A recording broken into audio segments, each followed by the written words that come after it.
I'm going to be replacing that old-fashioned toggle switch with a dimmer switch. This is the dimmer switch I'm going to be installing.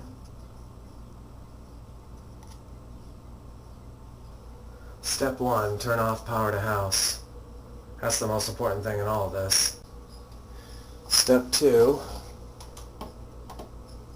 go ahead and undo the wall plate.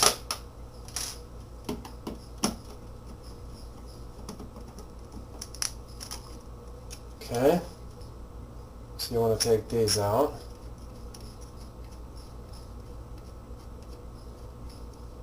That switch is probably original to the house. The house is in 1973.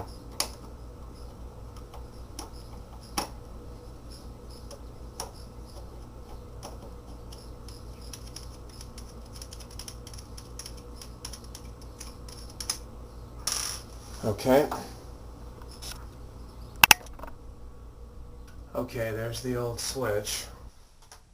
Just a little test here. Ow! Just kidding. Make sure there's no power coming in. That's fine. Alright, let's go ahead and get these off of here. That goes there and there.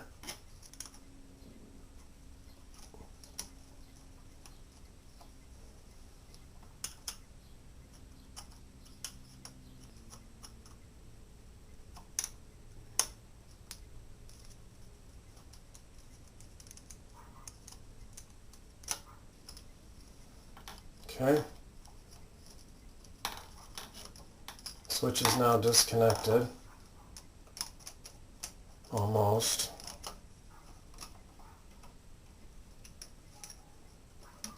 These can be just a little temperamental sometimes. You have to kind of work it out there.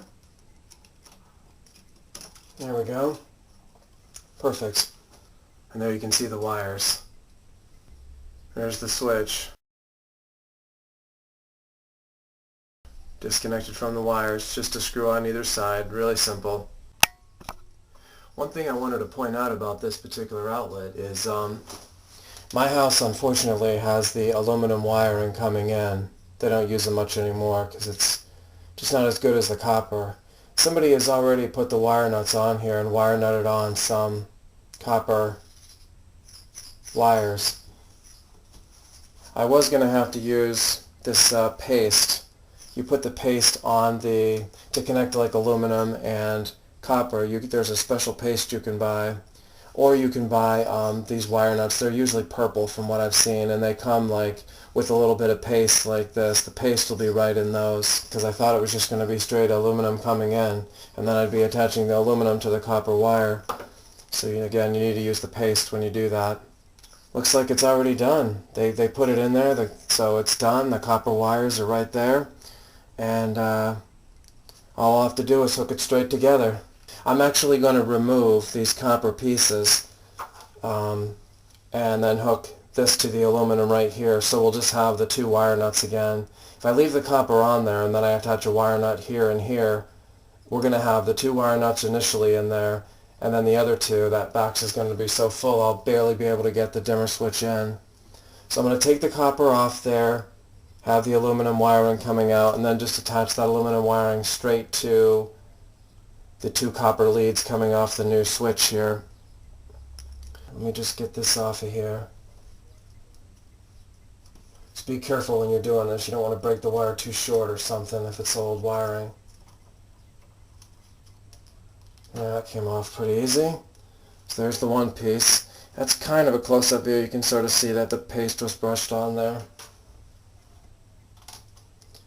Okay, not much paste on that one. Wow, that one's really curled up in there.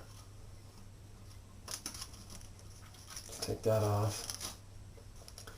Most houses you won't even have to do this. This house was built in '73, and they just decided to use aluminum wiring for a while until they found out that it can expand and contract. And every once in a while, if it's when they use aluminum, especially if you use the switch or the outlet a lot, or the receptacle, it can come loose, and I guess there's been a couple of issues with fires over the years. There you go, two ends.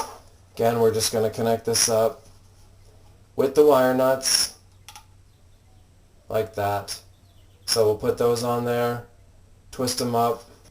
I think I may just use the same ones, and we'll go from there. I actually have a pack of the same thing, just happen to have them. Alright, so let's do it.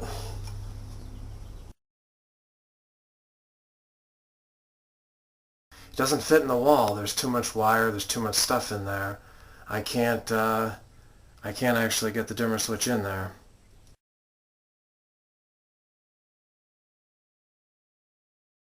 You do run into snags once in a while. As I was wire tying it, I busted off a couple of things in there. Probably can't see that, but there's some wires in there, so those are trash.